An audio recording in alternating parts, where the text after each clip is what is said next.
Thanks for still staying with us here on our breakfast broadcast this morning. Let's bring to you News Now on News Central Television. Let's take a look at the major stories. Okwama community leader dies in military custody. PDP Board of Trustees criticizes national leadership over crisis, NEC delays. And Ghana's Vice President Bawumia rallies supporters in final push ahead of polls. You can get all the details here and more. Stay with us in a moment.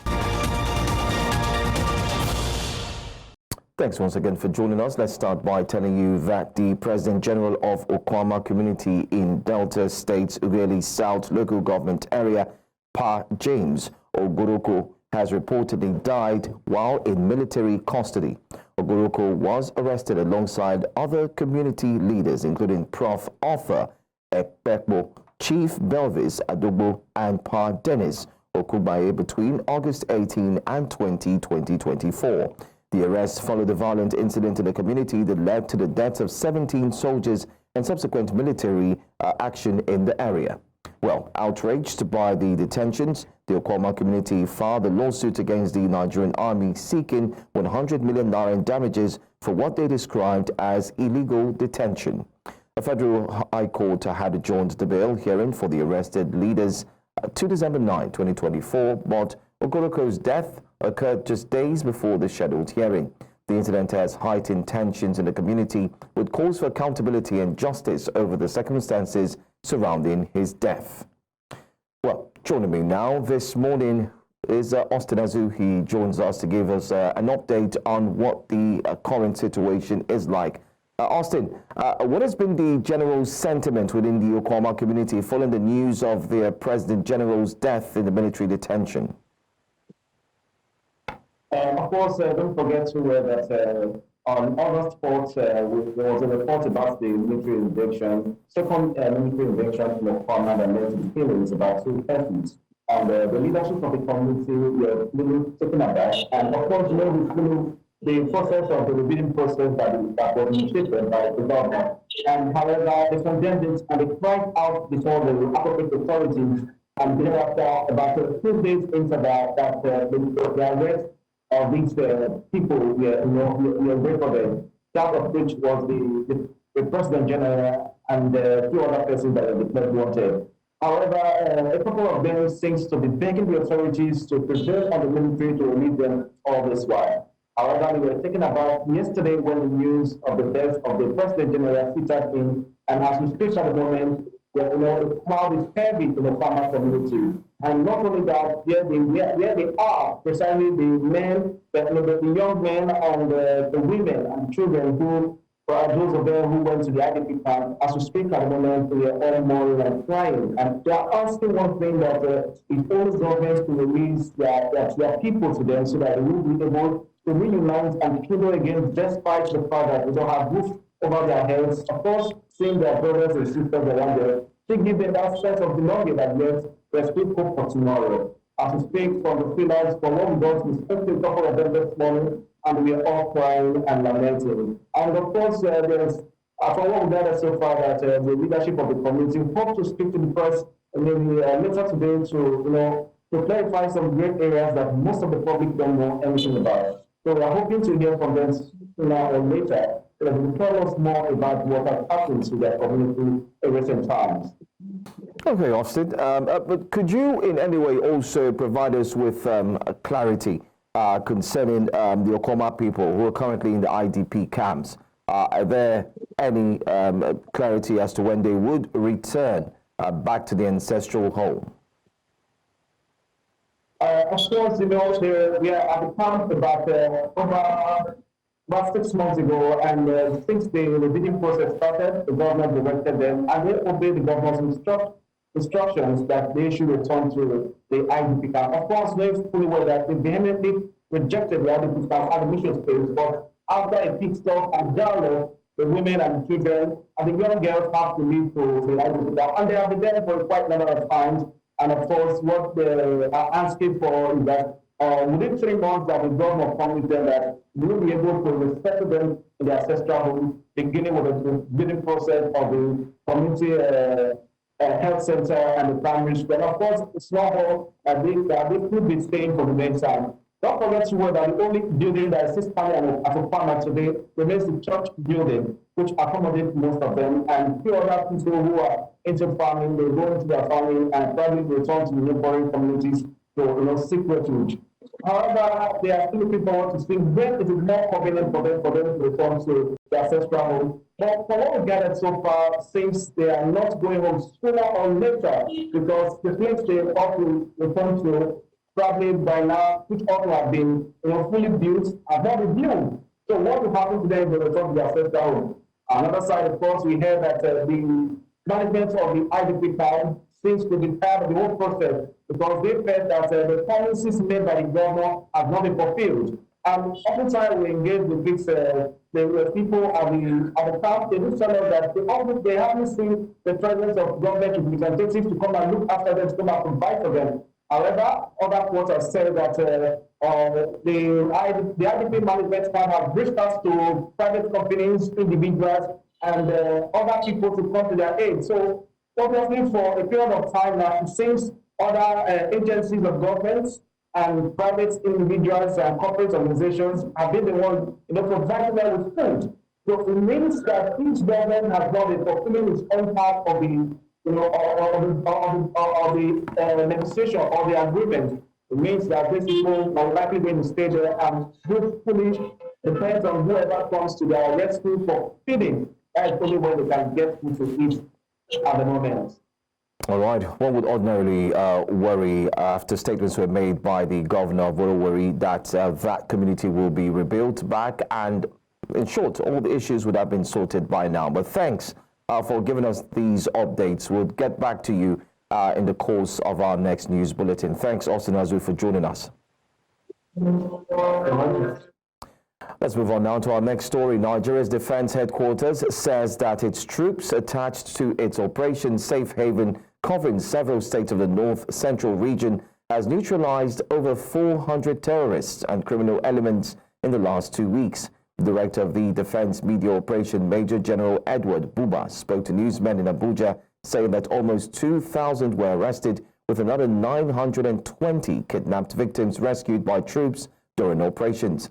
He assured that troops will continue its onslaught against the criminal elements in an effort to rid the nation of crime. Overall, troops of Operation Safe Haven neutralized 411 violent extremists in the course of the year, arrested over 1,800 and rescued over 920 kidnapped hostages in the course of their operations this year.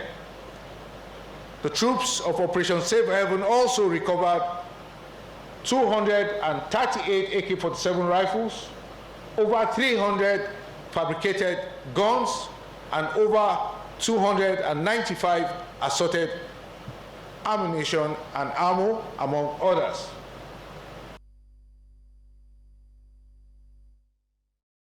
Well, a group of Nigerian military veterans have protested at the nation's Ministry of Finance, Budget and National Planning, demanding the payment of the entitlements and benefits owed to them by the federal government for over 1 year.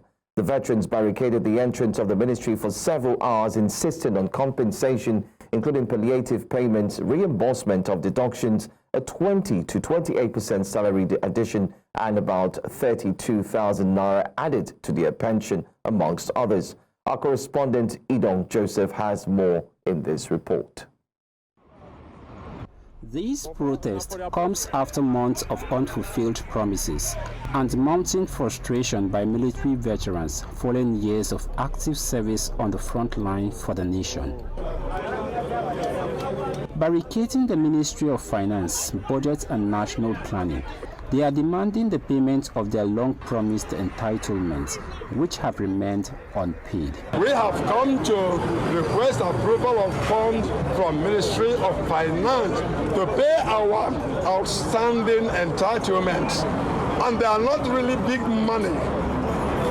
I am just about 65 years old.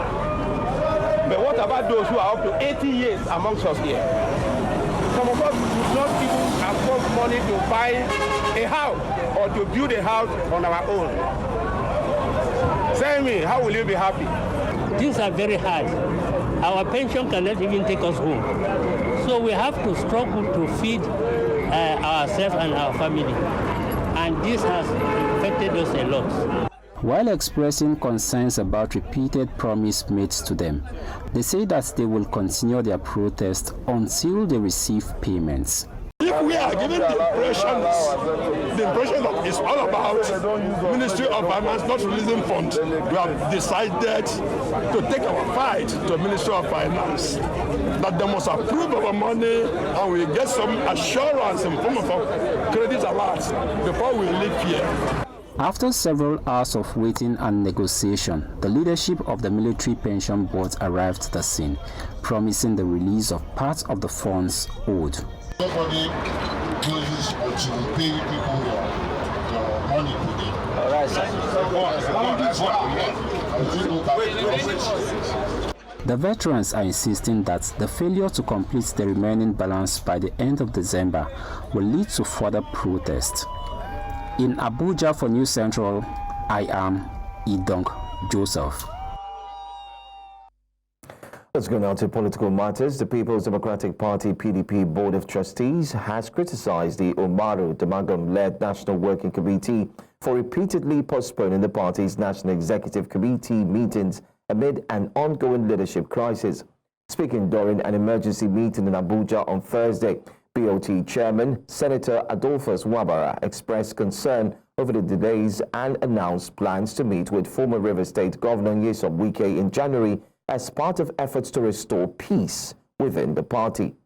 Damagum, who assumed the role of acting national chairman following Senator Iyorchia Ayu's court-ordered removal, has faced mounting pressure from party leaders, with some calling for his resignation. At the 98th NEC meeting held on April 18, party leaders approved steps to address internal disputes, including the formation of a reconciliation and disciplinary committee and consultations for a permanent chairman. However, subsequent NEC meetings have been repeatedly postponed, with the 99th session originally slated for August 15, then rescheduled to October 24 and later November 28, now indefinitely delayed. Let's also tell you that as plenary resumed at the House of Representatives on Thursday, 5 lawmakers of the Labour Party have defected to the All Progressives Congress. They are Esosa Iyawe of Edo State, Tochukwu Okere of Imo, Donatus Matthew Kaduna Basi Akiba of Cross River, and Daliop from Plateau State. As a lawmaker, Ehietake Ibori Sienu Delta State dumped the People's Democratic Party (PDP) for the APC. The now former Labour Party lawmakers cited division within their party as the main reason for their defection. After over 20 years of its formation, pro-workers political organization Labour Party made inroads into mainstream politics during the 2023 elections as the party got 6 Senate and over 34 House of Representatives seats.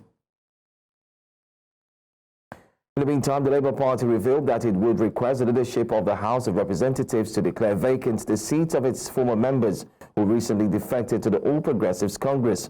The opposition party also vowed to take legal action against the defected lawmakers and announced that it had opened a register for members of the House and other elected officials who disgraced the party by switching allegiance to other political platforms. This was disclosed in a statement issued in Abuja by the party's National Publicity Secretary, Obiora Ifo. Ifo's concerns followed the defection of several LP lawmakers in the House to the ruling APC as their defection letters were read on the floor of the Green Chamber by the Speaker, Tajuddin Abbas, on Thursday.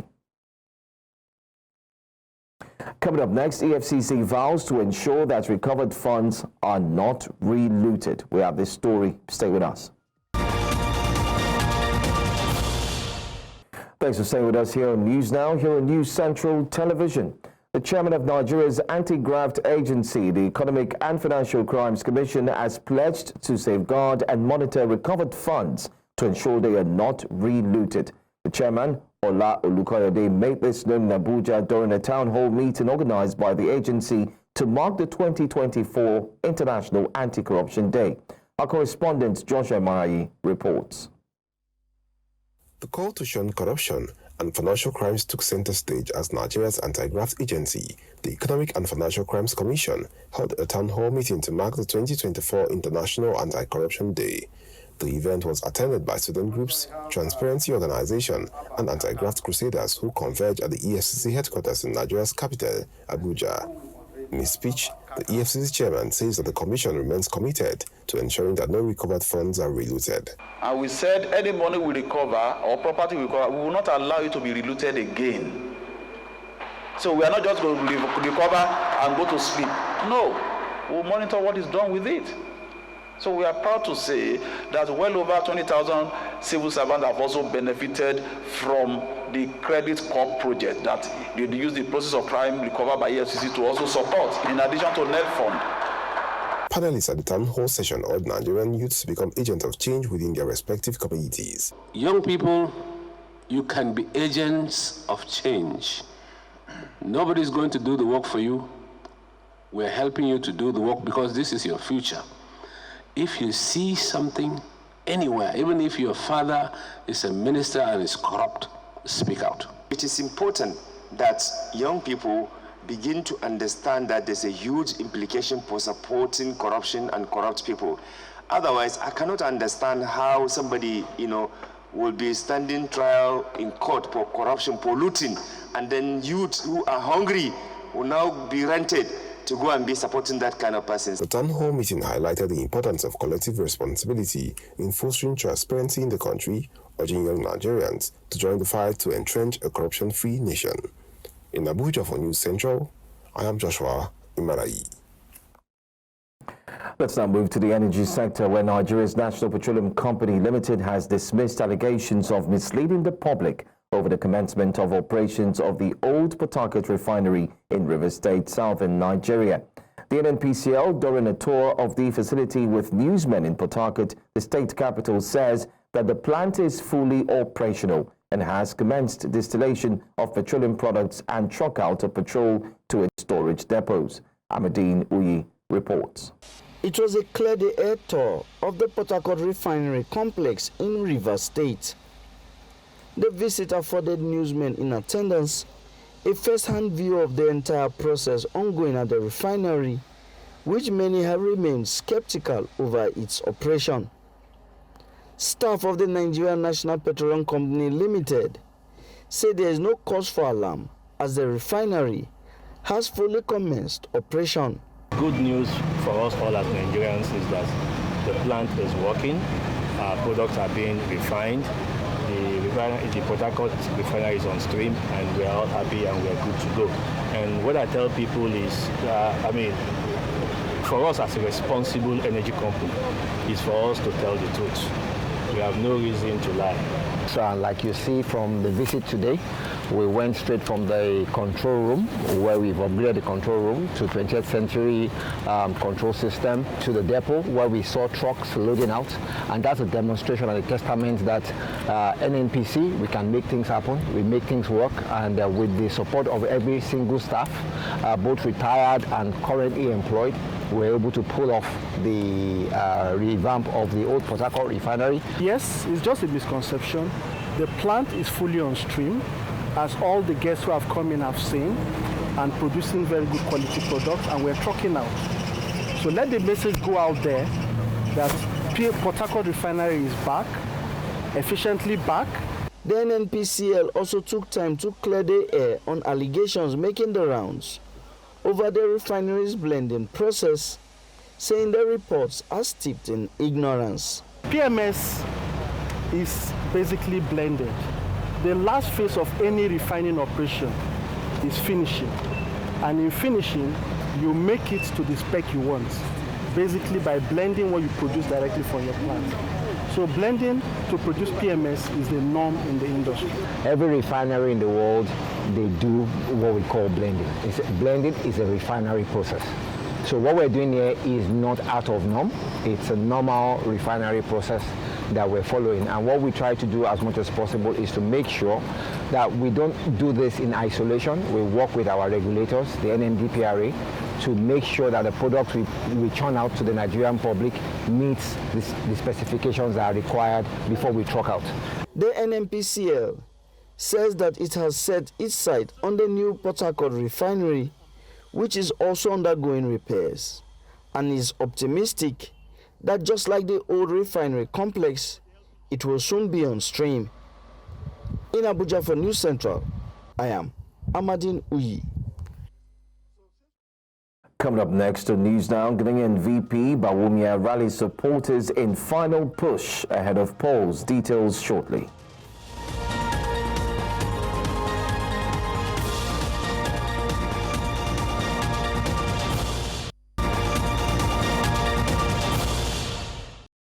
Welcome back. Former Ghanaian President and NDC flag bearer John Mahama wrapped up his final campaign rally on Thursday ahead of Saturday's high-stakes presidential election.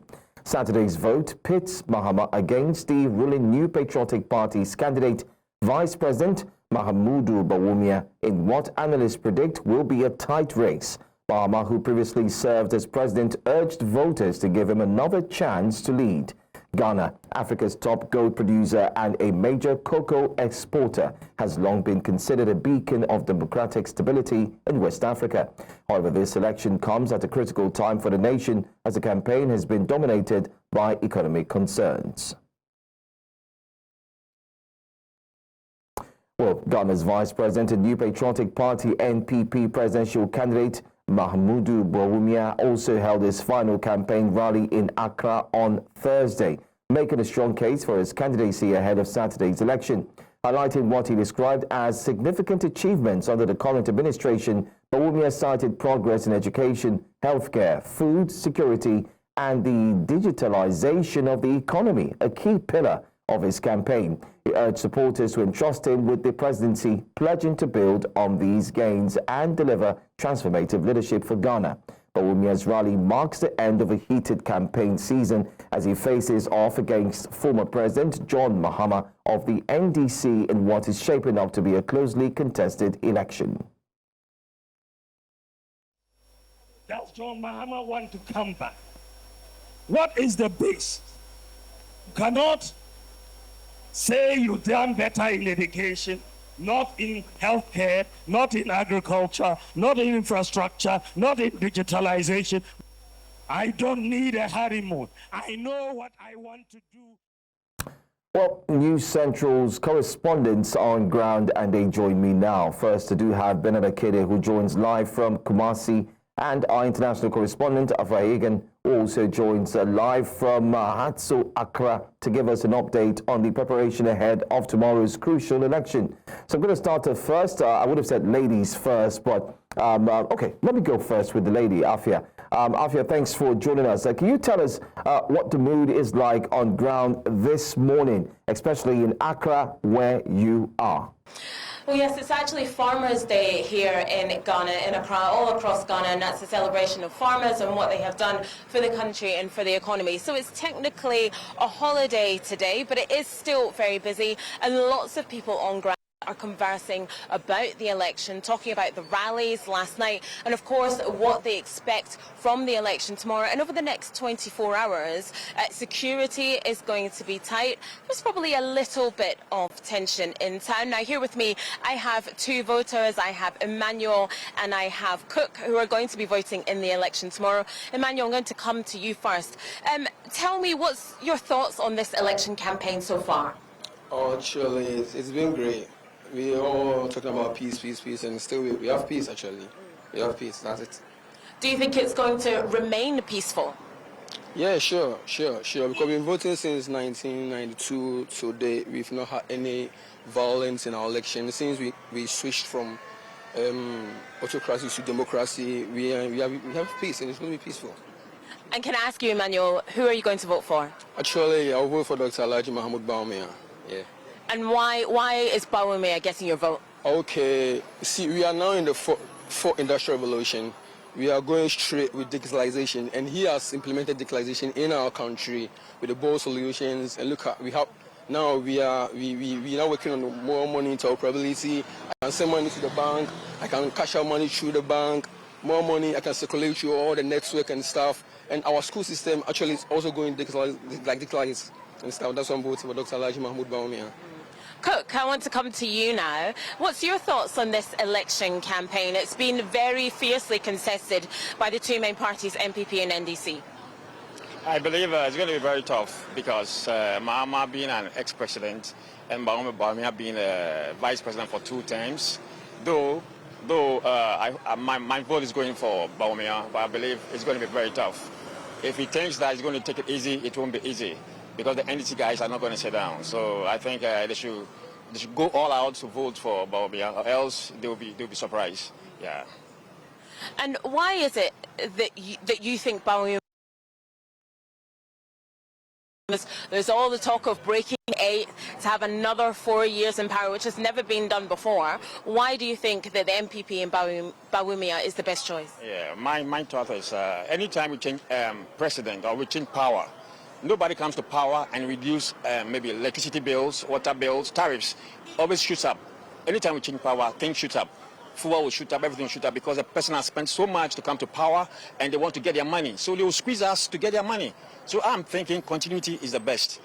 Free education, I mean, formally, when we want a shoemaker, a cobbler, to come and polish your shoe, we call the person, you get an Ashanti person to do it. But this is when we call cobblers, we see that they are all made of Nigerians being cobblers in Ghana now. You don't see any real Ghanaian maybe doing cobbling.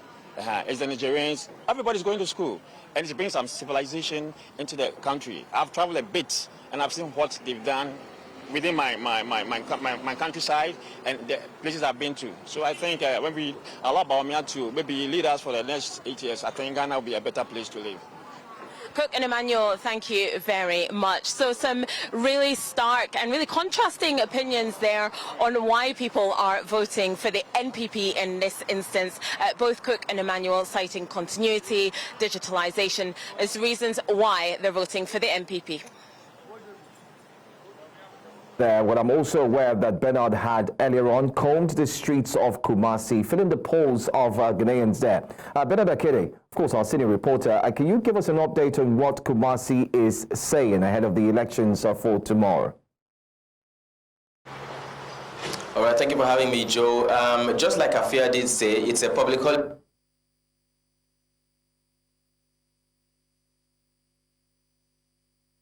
Behind me, you can see the streets of Kumasi. Vehicles are moving swiftly, no traffic jam, everything is moving nicely. But we did speak to certain persons, especially yesterday evening when we arrived here. And, a majority of the people we spoke to, contradictory or contrasting to what Afia just said on this side of the country, wants the NDC actually to come into power. So rather than calling for Bawumia, most of the people we spoke to, except for one, said that they would rather have John Mahama, come into power here. Now, the reason for saying this is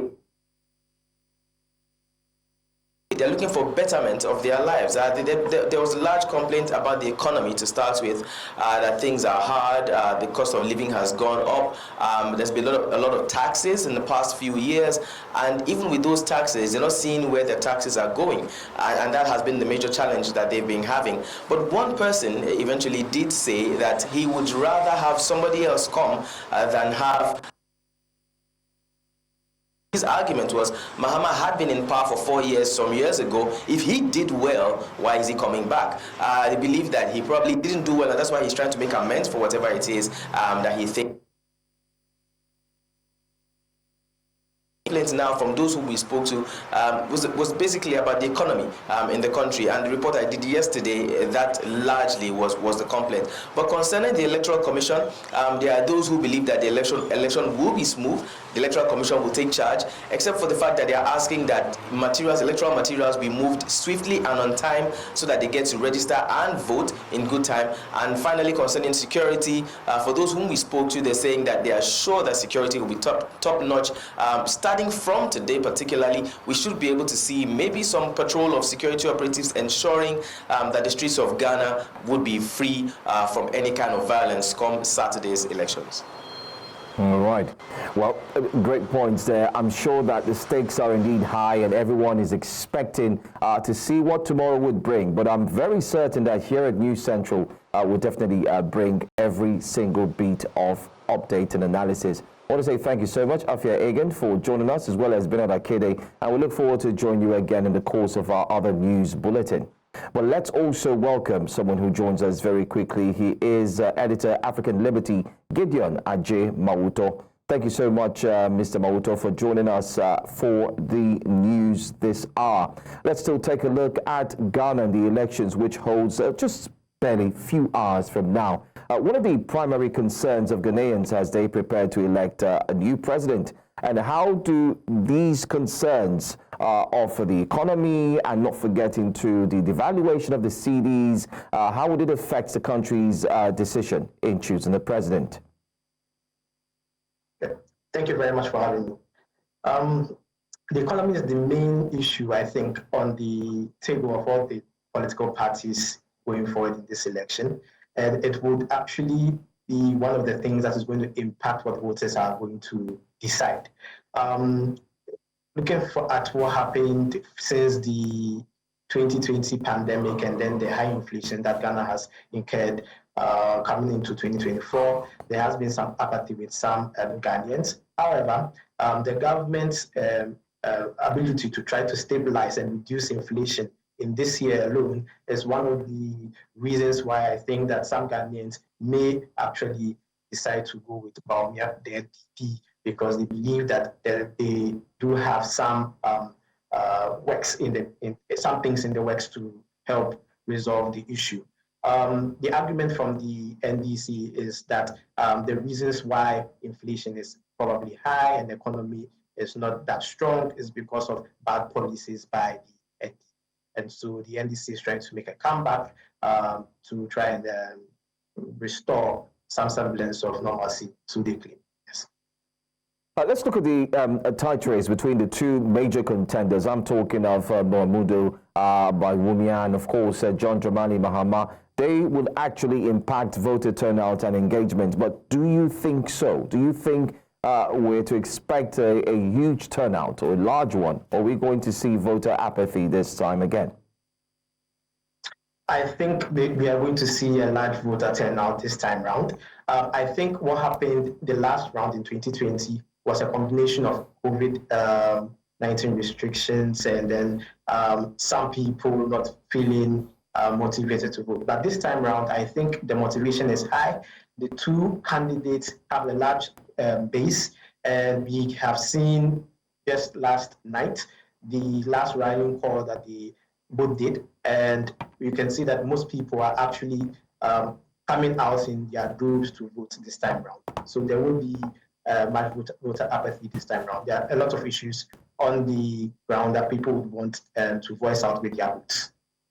What role do you believe social media and traditional media will play in actually shaping public opinion and, most importantly, influencing voting decisions in this election? So when it comes to social media, I think the target audience is the young people, and that's where the difference is going to be made. Most young people spend most of their time on social media, and that's where they get their primary news. And so the issue of misinformation, disinformation is quite high on social media. However, traditional media has also tried to take some space on social media. So we have some traditional media platforms holding X spaces and for example. And so yes, the media space is going to play a big role and vital role in actually driving what is going to happen tomorrow in Ghana. Anyway, in your opinion, finally, what are the most critical issues that the next president of Ghana needs to address? And how do you think they can actually effectively tackle these challenges? Okay, first one would be the economy, which is the inflation. Whoever gets the ticket to become the next president would have to tackle that head on.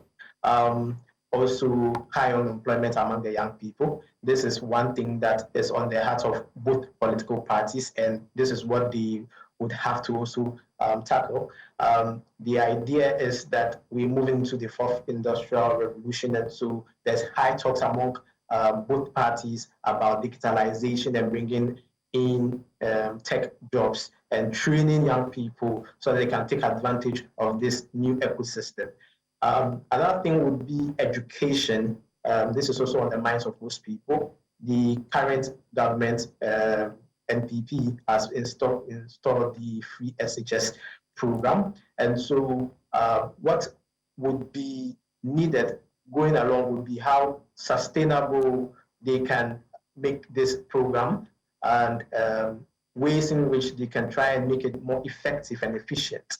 Currently, there has been some issues concerning how children in secondary schools are attend classes. Some spend few days, contact hours with teachers. And so we'll be looking forward to what policies and efficient ways that they can roll out the free SHS, because this program, I think, is welcomed by all Ghanaians. What more Ghanaians want is the efficiency of that program. Yeah.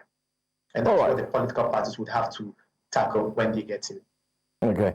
I know I had said finally, but I'd just like to chip in very quickly. Are there fears of vote buying? Because earlier on, there were indications that in the west and the northern part, ballot papers were indeed found way ahead before the election time. And we do understand that this was burnt in the presence of the NDC and, of course, the NPP with a few members of the other parties. So has this given rise to fears that there could be possibility of vote buying? No, I would say that it hasn't risen to the height of that fear of vote buying. Of course, in the voting public mind, these issues do arise. But I think that the Electoral Commission has been able to alleviate all fears of that. Their communication has been strong on this, and so I think those fears are not really high. And so we are going to see a very strong belief in the electoral system. All right. I want to say thank you so much for joining me here on News Now, and we look forward to have a peaceful election, most importantly, starting off today ahead of the big day tomorrow. Thanks for your time. Thank you too. Masked arsonists set fire to a synagogue in Melbourne early Friday morning, according to a local police. The fire, which erupted at 4:10 a.m. at the Adas Israel Synagogue in Riponlea, southeast Melbourne, caused significant damage to the building. Despite some congregants being inside at the time, authorities report no serious injuries. The attack has sparked widespread condemnation across the community. Australian Prime Minister Anthony Albanese has condemned the arson, calling it a shocking incident. Speaking from Perth, Albanese expressed concern over the rising threat of anti-Semitism, noting that such attacks have become increasingly prevalent. This was a shocking incident. Should be unequivocally condemned. There's no place in Australia for an outrage such as this. To attack a place of worship is an attack on Australian values. To attack a synagogue is an act of anti-Semitism. Pressure is indeed growing for the impeachment of South Korea's President Yoon Suk-yeol following his failed attempt to impose martial law. Hong Dong-hoon, head of Yoon's People Power Party, warns that the nation is at significant risk, citing concerns that the president could once again attempt to undermine civilian rule, putting citizens in grave danger. He stresses the urgent need for Yoon's removal from office to protect the nation's democratic stability. 새로이 드러나고 있는 사실 등을 감안할 때 대한민국과 국민을 지키기 위해서 윤석열 대통령의 조속한 직무 집행 정지가 필요하다고 판단합니다. 윤석열 대통령이 대한민국의 대통령직을 계속 수행할 경우에는 이번 비상계엄과 같은 극단적인 행동이 재현될 우려가 크고 그로 인해서 대한민국과 대한민국의 국민들을 큰 위험에 빠뜨릴 우려가 크다고 생각합니다.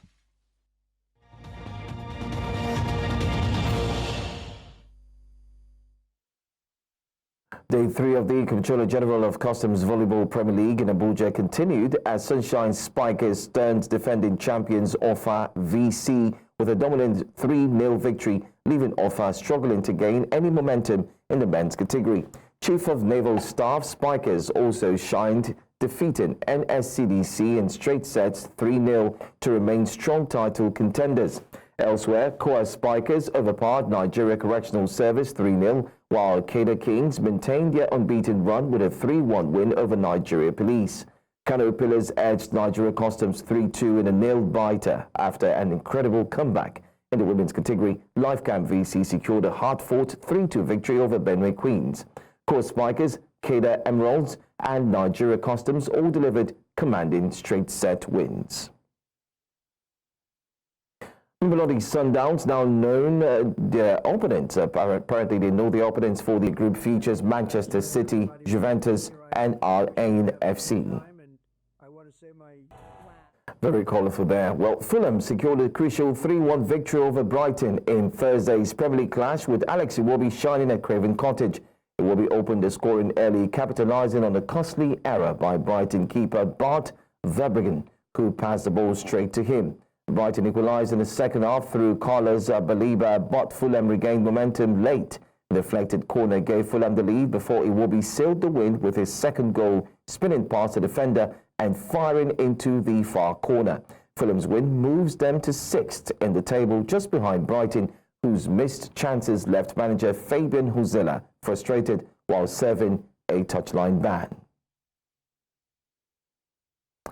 On that note, we wrap up the news for this hour, but before we go, let's take a look at some of the major stories. Okwama community leader dies in military custody. PDP Board of Trustees criticizes national leadership over crisis, NEC delays. Ghana's Vice President Bawumia rallies supporters in final push ahead of polls. You can always watch News Central Television wherever you go. We are on DSTV, channel 422, also on Star Times, channel 274, and other social media platforms, as you can see on the screen. My name is Joe Hansen, and I urge you to please stay with us as Jasiri comes up next at 10 a.m. Have a great morning.